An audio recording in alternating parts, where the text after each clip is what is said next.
ফেব্রুয়ারিতে ত্রয়োদশ জাতীয় সংসদ নির্বাচন। সারা দেশ প্রস্তুত হচ্ছে একটি অবাধ, সুষ্ঠু ও গ্রহণযোগ্য নির্বাচনের জন্য। কি ভাবছেন সাধারণ মানুষ থেকে শুরু করে আগামীর জনপ্রতিনিধিরা, সে কথা জানাতে ডিবিসি নিউজের ইলেকশন এক্সপ্রেস ছুটে যাচ্ছে সব সংসদীয় আসনে। রবিবার সারাদিন ছিল সংসদীয় আসন 217, গোপালগঞ্জ 3 এবং সংসদীয় আসন 218, মাদারীপুর 1-এ। সিএসআরএম নিবেদিত ডিবিসি নিউজের বিশেষ আয়োজন ইলেকশন এক্সপ্রেসে আপনাদের স্বাগত জানাচ্ছি। আমরা আশা করছি জামাত নির্বাচিত হলে আধুনিক সকল যন্ত্রপাতি আমরা আনব এবং উপজেলা মেডিকেলে, যেখানে উপজেলা যে হাসপাতালগুলো আছে 50কে আমরা 100 করব। মাদক মুক্ত কোটালীপাড়া টুঙ্গিপাড়াকে গড়ে তোলার জন্য আমরা আপ্রাণ চেষ্টা করব। বাংলাদেশের প্রত্যেকটি এলাকায় সুপরিকল্পিতভাবে আজকে যুব সমাজকে মাদকাসক্তের মধ্যে ফেলে দিয়ে ধ্বংস করে দেওয়া হচ্ছে। এই এলাকা তার থেকে ডিফারেন্ট কিছু না। এখানেও ব্যাপক এখানে মাদকাসক্ত রয়েছে এবং মাদকের মধ্যে ঝোঁক রয়েছে।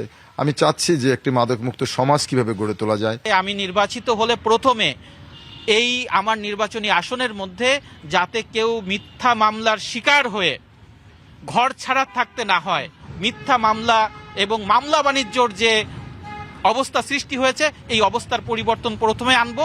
এরপরে আমি জনগণের চাওয়া পাওয়ার যত কর্মসূচি আছে, জনগণ যা চায় আমার নির্বাচনী ইস্তেহার হবে সেইটা। শিক্ষার আলো যদি থাকে তাহলে এই দেশ, এই শিবচর উন্নত হবে এবং শিক্ষার ব্যবস্থা মান উন্নত করব। প্রত্যেকটা শিক্ষা প্রতিষ্ঠানে যেন সুন্দর মানের শিক্ষক মণ্ডলীর দ্বারা শিক্ষা পাঠদান করা হয়। ঘরে ঘরে বা প্রত্যেকটা বাড়িতেই আমার মনে হয় মাদকের একটা ছোঁয়া লেগে গেছে। এর থেকে এই সমাজকে আমার উদ্ধার করতে হবে।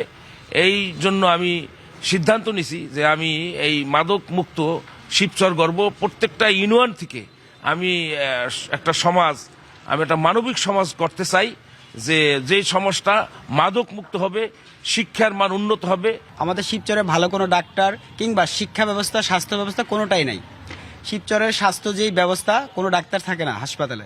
তো আমি যদি নির্বাচিত হতে পারি, আমি সর্বপ্রথম বেকারদের, আমাদের এই শিবচরে বহু বেকার যারা যুবশক্তি রয়েছে, তাদের সেই যুবশক্তিকে কাজে লাগিয়ে আমরা ভালো শিক্ষার মান এবং স্বাস্থ্যের মান এবং ভালো শিক্ষা ব্যবস্থা করে এই বেকারত্ব দূরীকরণের চেষ্টা করব।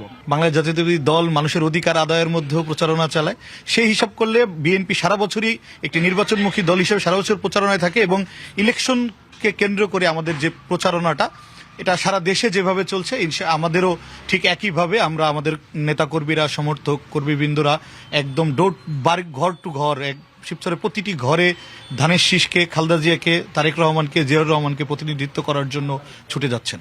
পরবর্তী অনুষ্ঠান আগামীকাল সকাল 10টায় অন্য কোনো প্রার্থীকে নিয়ে আপনাদের সামনে আমরা হাজির হব।